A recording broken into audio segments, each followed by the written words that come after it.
एक गांव में सुखी राम नाम का एक किसान रहता था। वह बहुत गरीब था। संपत्ति के नाम पर केवल उसके पास एक बैल था। वह उसी से खेत जोतकर अपने परिवार का गुजारा करता था। परिवार में केवल उसकी बीवी और वही था। बड़ी मुश्किल से वह अपना जीवन निर्वाह कर पा रहा था। उसकी पत्नी हर रोज़ उसे ताना मारती और अपने भाग को कोसा करती थी।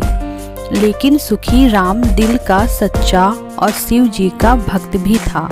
वह हर रोज़ उठकर ओम नमः शिवाय का जाप करता और शिव जी को सर झुकाकर प्रणाम करता। इससे पहले वह ना तो कुछ खाता और ना ही कुछ पीता।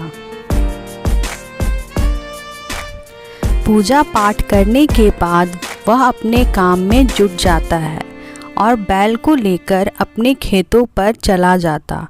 एक दिन वह अपने बैल को लेकर खेतों पर जा रहा था तो अचानक से एक काला बड़ा सांप आया और बैल को डस लिया।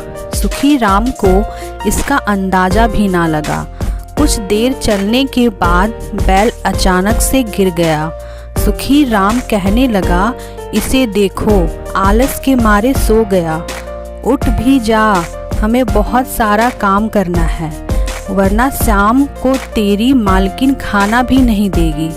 थोड़ी देर बाद बैल से बात करने के बाद सुखी राम की नज़र इधर उधर जाने लगी। उसने देखा कि एक काला सांप बैल के दाएं तरफ से निकल गया है। वह समझ गया कि सांप ने बैल को डस लिया है, जिसकी वजह से बैल मर गया है। अब सुखीराम बिलख बिलख कर रोने लगा, क्योंकि उसके जीवन निर्वाह का एकमात्र साधन केवल वही बैल था। अगर बैल ना रहा तो वह अपने परिवार का गुजारा भी नहीं कर पाता, क्योंकि उसके पास जीविका चलाने के लिए कोई दूसरा साधन भी नहीं था।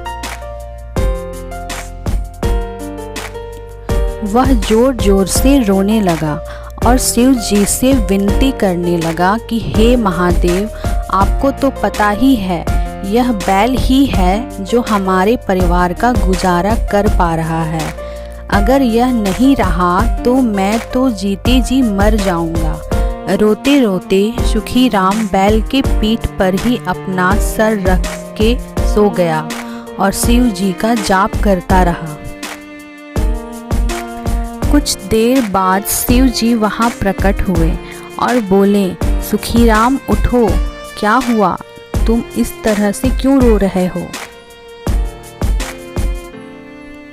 सुखी राम ने शिव जी को सारी घटना बताई और शिव जी ने उसे दिलासा देते हुए कहा, देखो सुखीराम, अगर तुम मुझसे कुछ मांगना चाहते हो तो मैं केवल एक ही बार तुम्हारी इच्छा पूरी कर सकता हूँ। इसके बाद अगर तुम कुछ और मांगोगे तो मैं तुम्हें कुछ भी नहीं दे पाऊँगा। इसीलिए अगर तुम कुछ मांगना चाहते हो तो सोच समझकर मांगना। सुखी राम अपने बैल को लेकर काफ़ी दुखी था। बैल के अलावा उसे कुछ भी नहीं दिखाई दे रहा था। उसने तुरंत शिव जी से कहा, हे शिव महाराज, आप मेरे इस बैल को जीवित कर दो, क्योंकि यही मेरी जीविका का एकमात्र साधन है। मेरी पत्नी मुझसे हर रोज़ झगड़ा करती है। अगर यह बैल ना रहा तो मैं कैसे अपना पेट भरूंगा? शिव जी ने सुखी राम को एक बार फिर सोचने को कहा, लेकिन सुखी राम अपनी बात पर अड़ा रहा। फिर शिव जी ने कहा, ठीक है, मैं तुम्हारे इस बैल को जीवित कर देता हूँ और वरदान देता हूँ कि यह बैल हमेशा तुम्हारे साथ रहेगा। शिव जी ने उस बैल के सर पर हाथ फेरा और बैल तुरंत खड़ा हो गया।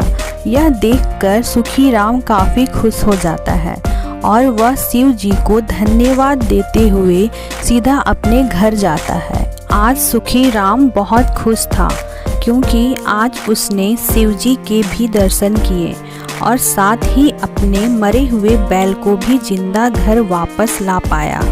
घर आते ही वह अपनी पत्नी सुचित्रा को आवाज़ लगाता है।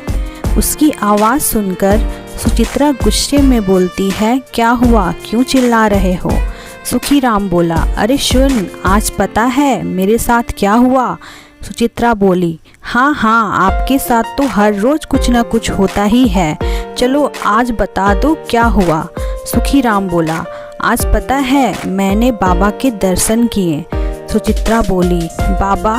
कौन बाबा? सुखीराम बोला, अरे भोले बाबा। सुचित्रा बोली, लेकिन कैसे और कहाँ?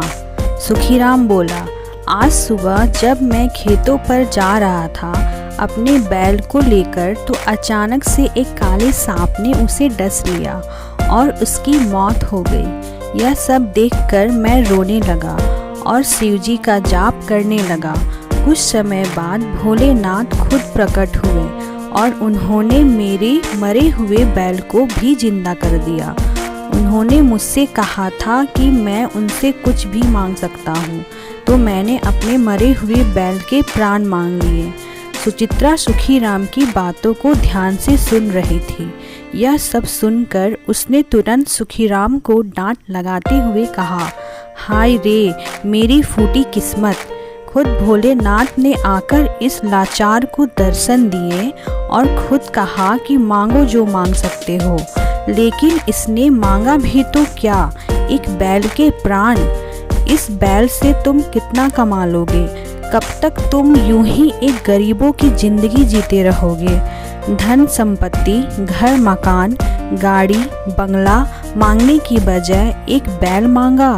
लगता है मैं इस गरीबी को देखते देखते ही मर जाऊंगी। सुचित्रा की ऐसी बातें सुनकर सुखीराम थोड़ा सोचता है और कहता है, अरे हाँ, मैंने तो इसके बारे में बिल्कुल सोचा ही नहीं।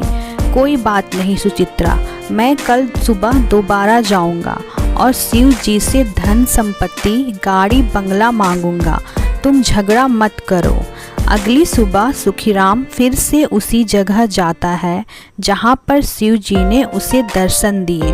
वह बैल को पेड़ से बांधकर शिव जी का जाप करने लगता है। कुछ समय जाप करने के बाद शिव जी वहाँ प्रकट हुए और बोले, क्या हुआ सुखीराम अब? सुखीराम कल हुई गलती की क्षमा मांगते हुए बोला, हे महादेव, कल मैंने आपसे इस बैल के प्राण मांगे थे। मुझसे बहुत बड़ी गलती हुई, कृपया एक वरदान और दे दीजिए। सुखीराम, मैंने तुमसे पहले ही कहा था, मैं तुम्हें केवल एक ही वरदान दे सकता हूँ, इसके बाद मैं तुम्हारी एक भी बात नहीं सुनूंगा। और यह कहते हुए वहाँ से शिवजी अदृश्य हो जाते हैं। सुखीराम निराश होकर घर वापस लौट आता है और आज हुई सारी घटना फिर से अपनी पत्नी को सुनाता है। सुचित्रा सुखीराम की बात को फिर से सुनती है और कहती है, तुमसे कुछ नहीं होगा, अब सब कुछ मुझे ही करना होगा। अगली सुबह सुचित्रा जानवरों की मेले में जाती है और एक जमींदार को वह बैल बेच आती है। बदले में उसे 100 रुपये मिलते हैं, जो उनके लिए बहुत ही बड़ी रकम होती है। बैल को बेचकर सुचित्रा घर वापस आती है।